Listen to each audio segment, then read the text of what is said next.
In this video, I'm going to share with you how you can add a zero to your construction business in the state of Virginia with and state and local contracts. My name is Melinda Colon, and I'm a government contracting expert. I am an enterprise value architect. And in this video, it's really important for me to share with you how to simplify the steps to win contracts, to go from a million to 5 million to 10 million to from 5 million to 10 million. We're going to actually use that example and share with you a story about one of our clients that did that. Now, the first thing that most people say is, well, how do you know that this is going to work for me? And I'm here to share with you that there are hundreds of thousands of contracts that get awarded every single year. In fact, in the state of Virginia, I did a little bit of research. And I found that the state of Virginia currently increased their population by 68% since 2020, only 6 years ago. More than half of their population grew. Okay. So they are now more than 52,000 residents are in Virginia, Richmond, Virginia right now.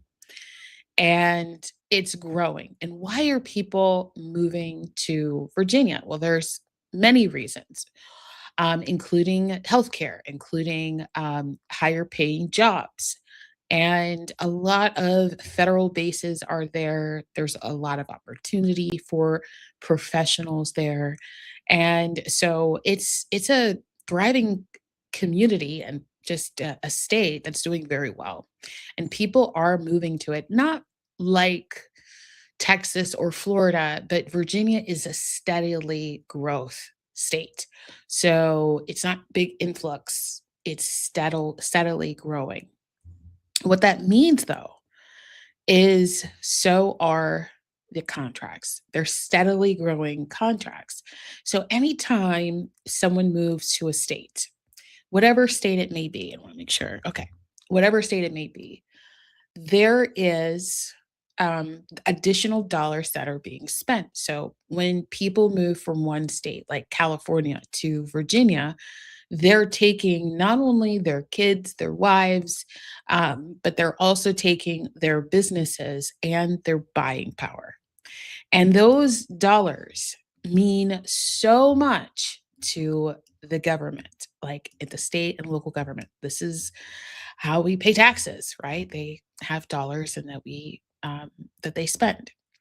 I just want to make sure that my audio is working. Okay, cool. It's working. Great. Awesome. I love when things work. So, where are we going to start? So, today we're going to start with money flow. I like talking about money flow because it's everywhere. It's the number one thing that guarantees that there will be spending. Because when there are people moving, people leaving, there's travel, there are huge major events like big sports events like the FIFA World Cup or the Olympics. They are charging. It's like a demand in currency. Like there's a charge to increase the spending and to increase the buying. So there is this like almost if you think like how a light bulb works, that there's a negative charge and then there's a positive charge, and they're working to create light. So this is what's happening within the government marketing space. So what do we do? Like, how do you add a zero to your construction business in the state of Virginia? Now, it's really exciting. Is it's easier than most people think. And it's one of the most simplest ways to go from 5 figures to 10 figures. It is so simple that I believe oftentimes we make things more complicated than they have to be. I can speak this for myself. There are certain things that I have recognized and I finally am aware of that takes me longer than it needs to take. And I wonder, I'm like, man, why is so and so get this result and this result? I'm like, I am so smart. Like, I figured a couple of things out. And it's the same for, I believe, everyone. There's a part of life, wherever it is whether it's family related, it's health related, it's business related, it's personal, like working with yourself, is it spiritual, whatever it is, there is like this belief that things have to be hard in order for them to work. Like, it has to be hard, like, because whatever you've been doing was hard. And so it produced some level of fruit. There's this verse in Genesis, and I'll read it to you. It's after the fallen Eve eats the apple, and Adam and Eve are hiding from God. And God finds them. He's like, "Hey, why are you hiding?" Right? He says, um, okay, he says here,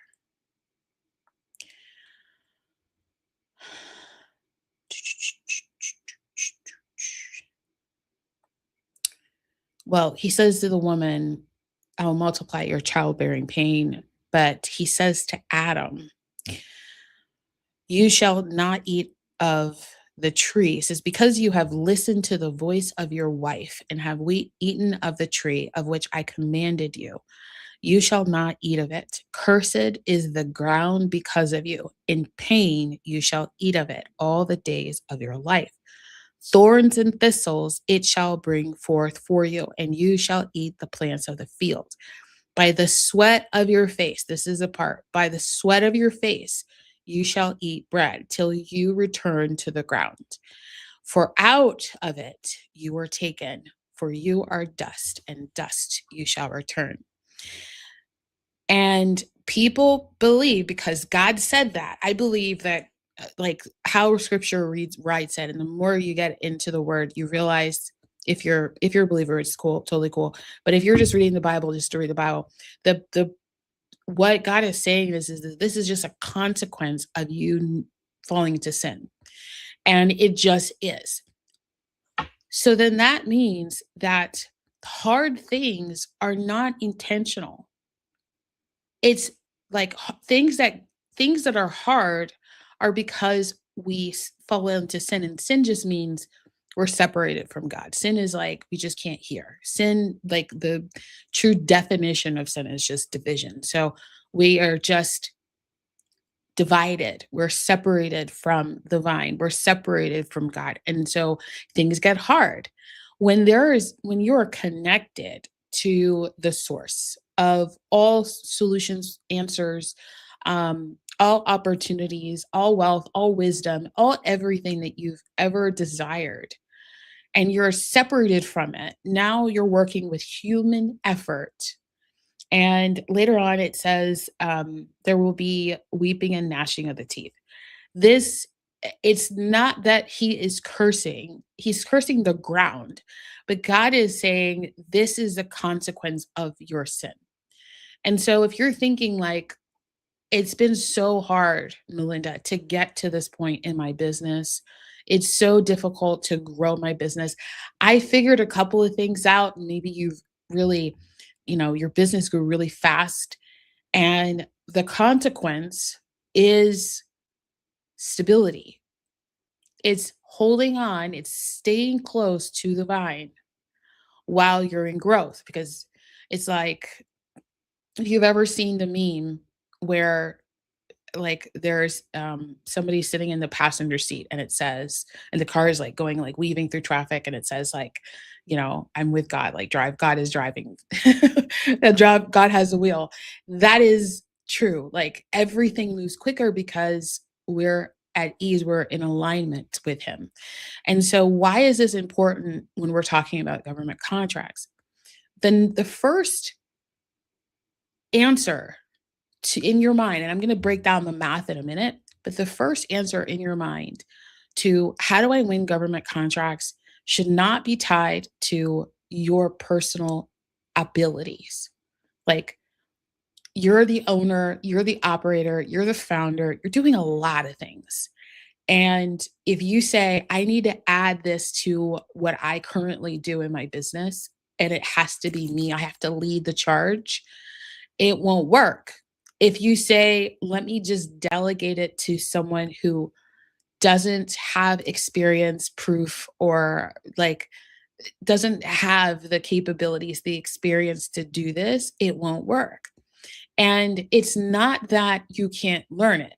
Like you can 100% learn. In fact, nobody who is winning government contracts woke up one day and had the skill.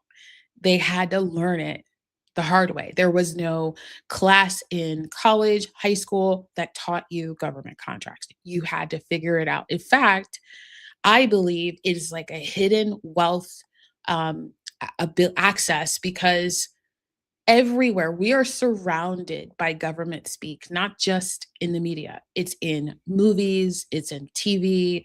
People are contracted, or they say federal, or they say contract with an agency. Like they kind of just don't say the word government. But that's exactly what wealthy people do. If we look at the top organizations in the world, the top, and I actually did the top organizations, private organizations in the world, over nearly 80% of them. So 8 out of 10, if you imagine, like 80% of them are in some way doing contracts, whether it's direct bidding, competitive bidding, negotiations, just procurement support, whatever that might be, they are doing it. And so the question is, why are you not doing it as a small business? Because it has very little to do with your ability to deliver and has everything for you as it says to that you are capable of hiring people, of delegating work, of scaling.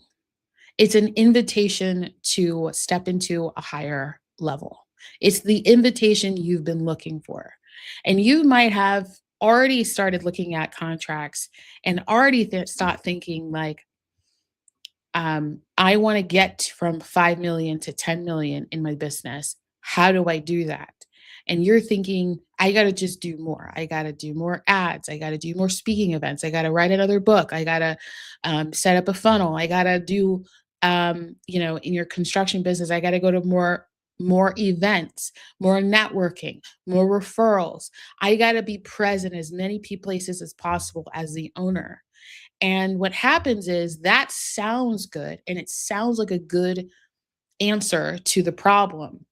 But what creates the new problem is your lack of time because you're taking from a resource that cannot be replaced. So what happens is your family gets less of you. Your friends get less of you. Your pets get less of you. You get less of you because now you have a goal, you have a vision. I got to get from 5 to 10. And that means I have to put more of me. I got to pour more of me into the business for it to work. That doesn't equal success. That equals burnout. We've seen this over and over again. And I believe this is one of the reasons why businesses don't survive past 10 years, because many businesses, because they're putting their effort, their energy to do it themselves, and then they eventually give up. They say, I quit my business. I'm selling my business. I'm closing the doors. It's too much. And they start a new venture because it's not fun anymore. It's one of the reasons why social media is so powerful because it's a dopamine hit. We like scroll, we get a dopamine. It's fun. And in our business, if we're just not taking care of it, not focusing on the things in the right way, we're just like, I don't want to do this anymore. But guess where the money is at? The money is in the boring. The money is in the simplicity. The revenue comes when things are systematized. There are steps to your business. You've already achieved, I got clients, I have got recurring revenue, I've got team, done. Now you're ready to take that all that experience and leverage it to the next level. But the next level, it only works, it only survives, it only thrives on leverage. So here's the math. If you have a construction company in the state of Virginia and you want to go from 5 to 10 million, you want to add a zero to your revenue in the next 12 months, I'm going to give you the math and I'm going to break it down to you on how to do it.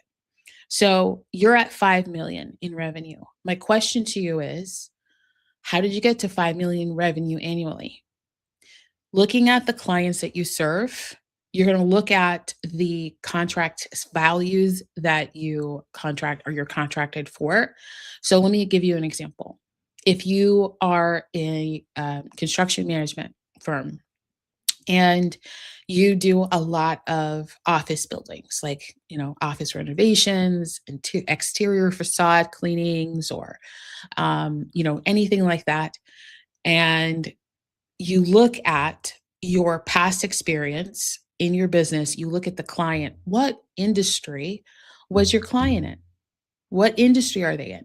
Are they in office? Are they you did the office project, but you did it for who?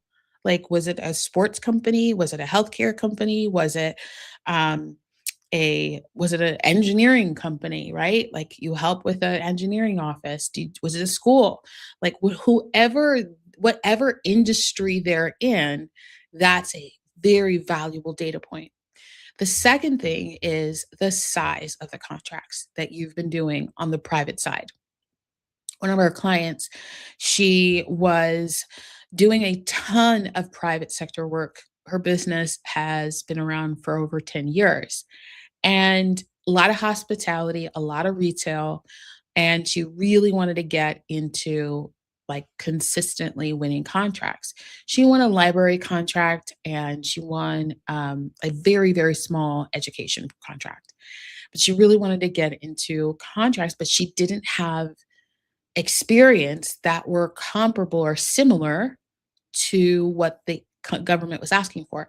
So we looked at it and we just kind of backed it up. It's like, where was that restaurant? Oh, well, the restaurant was owned by so and so, and they're in this industry. Okay. So what is the hospitality? Like, what's the hotel? Where is that hotel located? And so when you break down your assets in your business like this, you're able to realize, that's a better word for it, realize what is already under the surface. You see, people see surface level. Like, I have the client, I don't really think about the industry they're in. I'm just thinking about the contracts they're awarding me. And that's the wrong mindset. There's so much value in your business. I don't even need to see your business. And I know that for a fact. If you're just starting out, if you've got it good, you're at 5 million, you've just been in your business for 3 years, totally good. Like, I already know you're coming with a lot of value. I already know. And if you've been in business for 50 years, I know you're coming with a lot of value because whatever brought you here is valuable, but now it's going to have a different perspective. It's not going to look like you saw it before. It's going to look different. And when you do that, oh my goodness, everything changes. Everything changes. So here's the math, how we help people. So when any client comes through into our programs, the first thing we do is we assess your revenue. We want to know where you're at in your revenue. This is important because this tells us what you're able to deliver on. We don't want to help you win a contract you can't deliver. That's awful. That's the worst thing. It's worse than not winning because it's the impression you leave if you can't deliver the work. So the first very important thing is understanding where you are in revenue. How long have you been there? Have you been there for 3 years, 5 years, 10 years? How long? And where is your goal? Where are you targeting your revenue goal for 2026, 2027, whatever year you're watching this? And that is important because tells not what is possible, because everything is possible within government contracting. I've had clients win contracts worth 2, 3, 4, 5 times their revenue, their annual revenue in 18 months. It is possible. It's just positioning. And so we want to say, okay, where is your goal? So we're in June 2026 right now, the time of recording. And you're saying, okay, by the end of the year, December 2026, I would like to be at 10 million. Okay.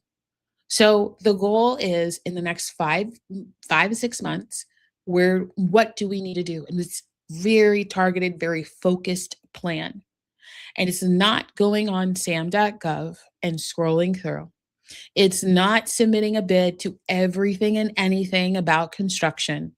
That is not going to work.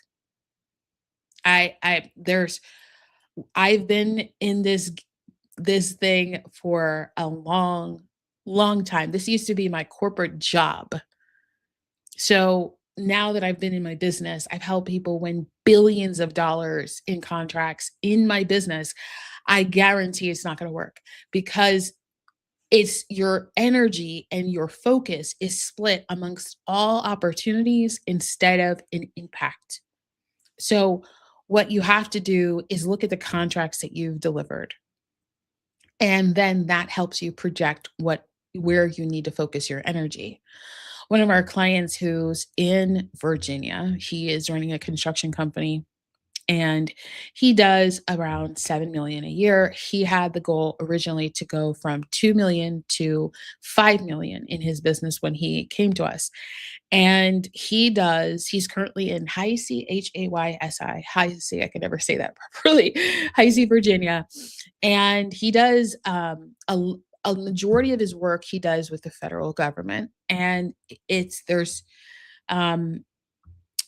some work he does with state and local, mostly local contracts. And at first he thought, well, I need to start with, I need to get my SAM, I need to get a GSA schedule, I need to this, this, da. And I said, pause.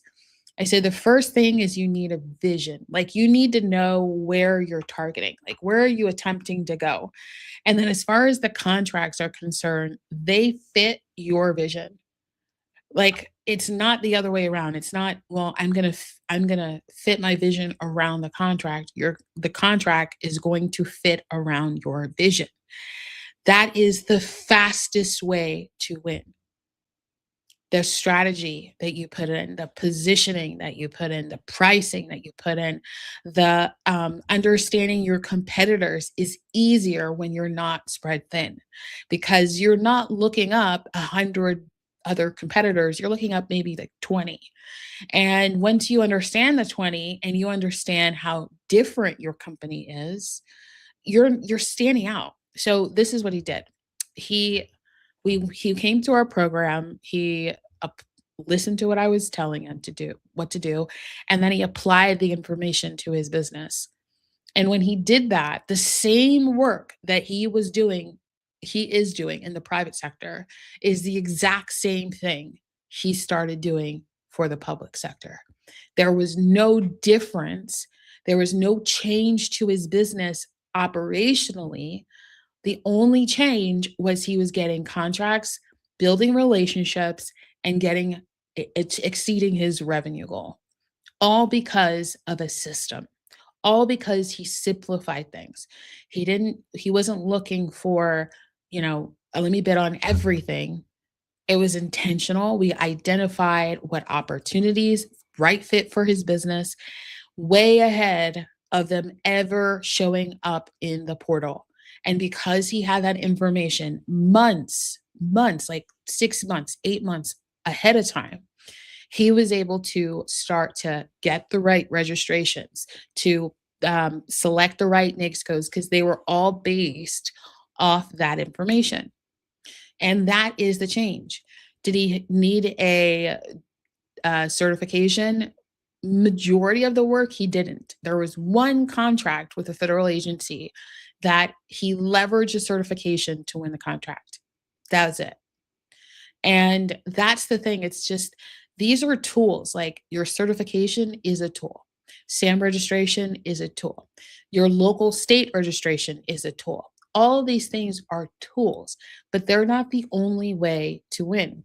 There was another contract he won. Most of his bids were won with competitive, so they were on portals. And he had to submit a bid, a price, a proposal, etc. But there was one contract that he won that was a direct purchase. And it was a small contract because he doesn't have a lot of experience delivering this work. And he wanted to build a relationship with this agency because we were able to project that there was a huge opportunity coming up in 2 years. So he said, well, I'm going to go ahead and get this small contract so that I can hire someone to do this work and start to position as a partner now with that agency, building up past performance with that agency so that in 2 years, when those bigger contracts, I mean, these are $100 million contracts that are coming, he'll be positioned for them. And so when we see a company think like that, it changes your life. So if you're thinking, how do I go from 5 to 10 million? The average contract value is for a small business that's making about $5 to $10 million is about 2 million. It's about 2 million. So on average, if you're looking at the average, that's $2 million contract. How many contracts would he need to get to 10 million? 5. And that doesn't include his private sector contracts. He's still bidding private sector, but now there's no reliant on, well, they're not calling me back and they don't want to have a relationship and all the nonsense that comes with private sector. He's like, I can still navigate this world, but take the stress and the pressure of trying to get it right every single time off of me so that I position myself as an expert that's not only selling to private, but selling to government. This changes your entire business identity because you're no longer competing with everyone else doing one market. You're competing with people in this very few amount of construction firms, even that are doing both private and public because they're smart enough to know that the private sector keeps them ahead of everything that's going on in the market. And the public sector stabilizes revenue. Private sector is volatile. It's up, down, roller coaster, boom. It's a hamster wheel of referrals. Public sector, they buy every single year. You can win a contract. James won a contract in the first year with this agency. The next year he won that contract again. The next year he won it again. Meaning that he didn't have to add a whole bunch of clients to his book of business. He could just serve the exact same client in the public sector every single year, meaning the cost to acquire a client goes down significantly. And now there's focus on operations. So he recently hired an operations director. He recently restructured his systems. He started incorporating AI the right way so that everything is in their brand voice. Everything is brand messaging, everything. It's really exciting. He could afford it. Now he's taking vacations with his family. He's going to recital with his daughter. She's in ballet and she's also in soccer. And so all of these things are happening while his business is growing and it doesn't require more of him. And I realized that this was something that needed to be shared to people. This is why I'm sharing it. So here's another math you're thinking to yourself. If you look back at your contracts and you say, well, I only have contracts valued at 500,000 at max, like on average. Great. Go after 100. Go after 100 contracts. Now, more than likely, because of where you are at revenue wise, you're not going to need 100 contracts to get to 10 million. You're not. It's just You're just not. And the reason why you're not going to need those is because it's not just about revenue, it's about the growth that you had to go through to get to where you are. You had to figure out sales. You had to figure out marketing. You had to figure out hiring. You had to figure out operations. You had to figure out subcontracting and hiring trades. You had to figure out divisions. You had to figure out tabulations and estimating and pricing. All of that is wrapped up in the reason why you're at 5 million. And because you're there, you don't like it's proof that you could do 5 million. It's proof that you could do 10 million because it's already there. The longer you've been there, the stronger you are and the faster you'll grow. That's just what it is. So you won't need 200 contracts at 500,000. More than likely, it'll be between $1 and $5 million contracts. So $1 million contract, you win 10 times. $5 million contracts, you win twice. A $2 million contract, you win 5 times. So around that 1 in 5, if you're at 5 million, because that is your ability. That's what your company is capable of delivering based off experience. Is accumulation, this accumulation. And it's 5 million in revenue this year, 5 million in the last 5 years. Well, that's 15 million. So in the mind, like, I mean, this is obviously not including growth, but like in your mind, the mind is, okay, well, I can handle 15 million. I can handle 15 million because I've done 15 million. Now, if you're thinking, well, I'm down a person and I need to hire and I need to do this, well, stay where you are within what your comfort level is. And you have all the proof in your business to do that. And all the proof is already in your business and you just direct yourself towards those contracts.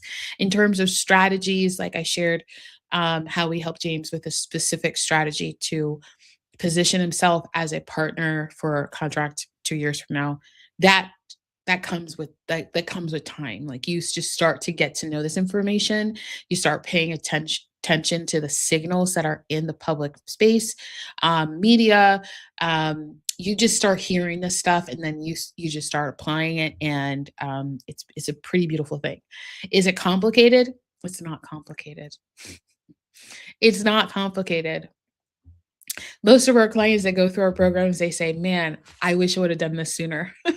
Like you can see testimonials on my YouTube channel somewhere. And it's just like they say the same, like, I wish I would have done this sooner. I wish I would have done this sooner. I wish I would have done this sooner because it's just proof that you've done it already. You're not doing anything new. You're selling to a new client. That's it. And they have different rules. They have different ways of buying.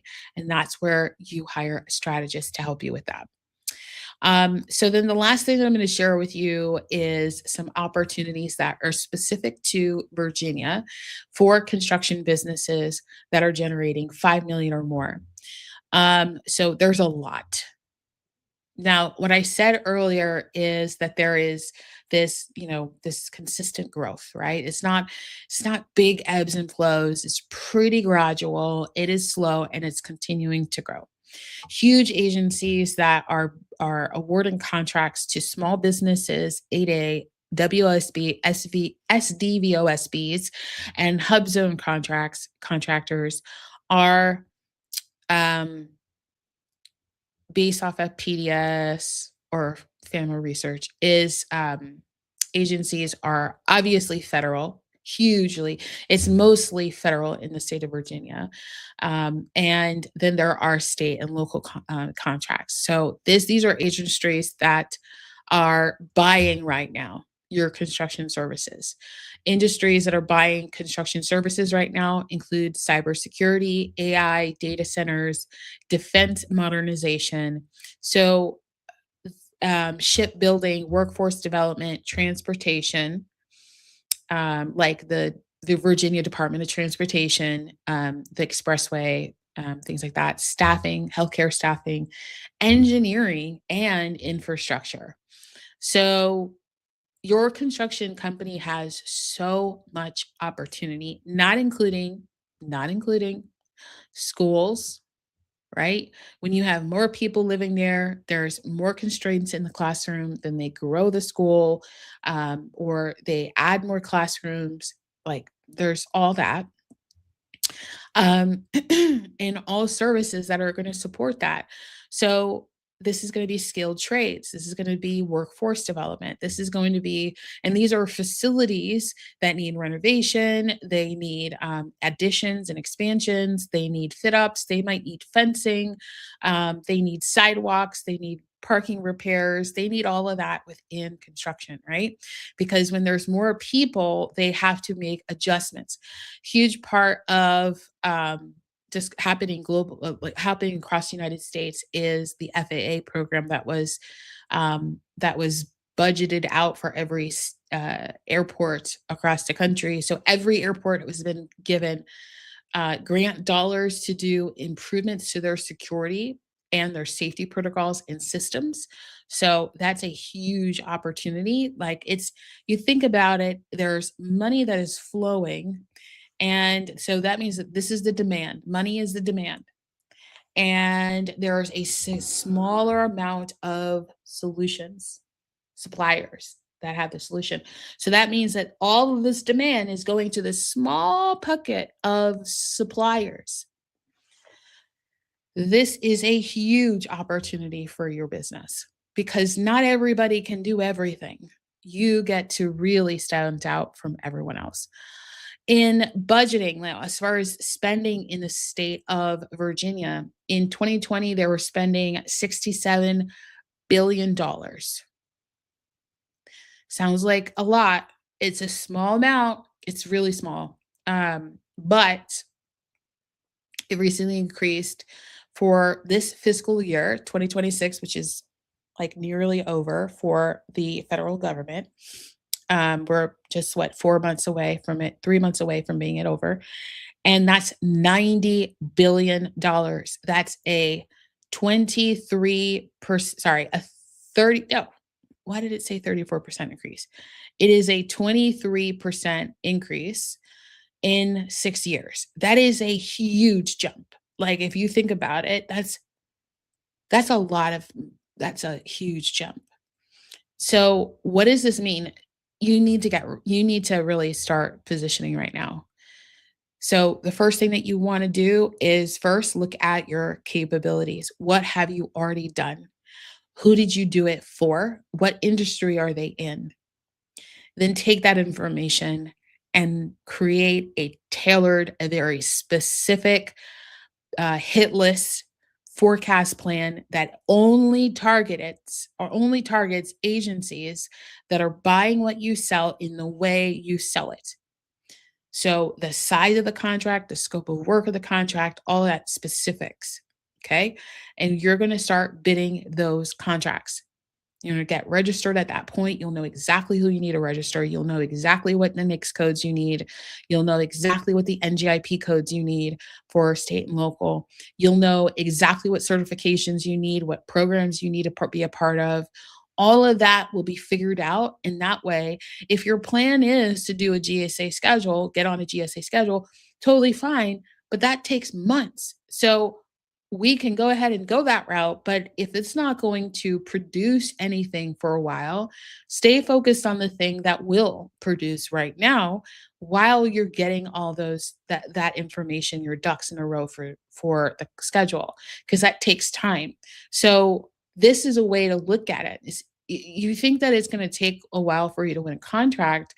It's actually the wrong perspective. It's what can I do to be very laser focused, specific on getting a contract awarded to me. Now, the last caveat I'll say about construction is bonding.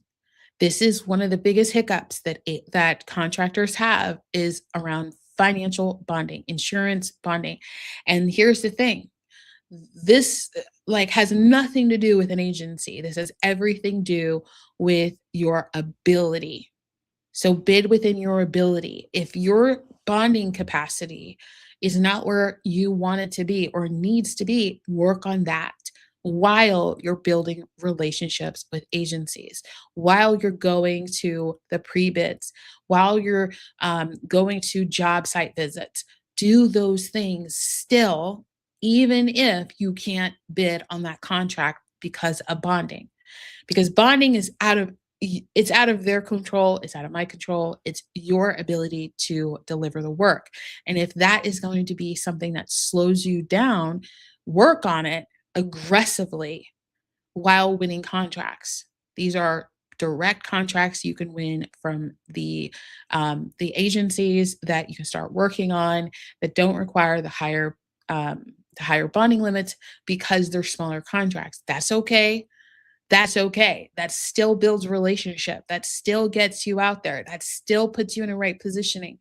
That still gets you the leverage you need for prime contractors.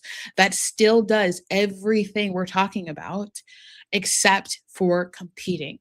When you compete, you want to make sure your paperwork is good. And if there's anything missing, it's going to take you longer to get those results. And it's going to cause more stress, and you're going to just kind of, from just seeing it over and over again, people just, they want to get this contract and that contract because stress happens and they think, well, let's just start bidding everything instead of staying focused and staying on the track, staying focused on the plan. So I hope this served you. I hope you took a whole bunch of notes.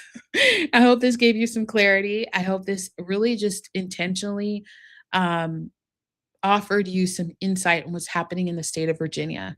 And it's happening, and you should be a part of it. This is how you create impact. This is how we build our world. You are building our world.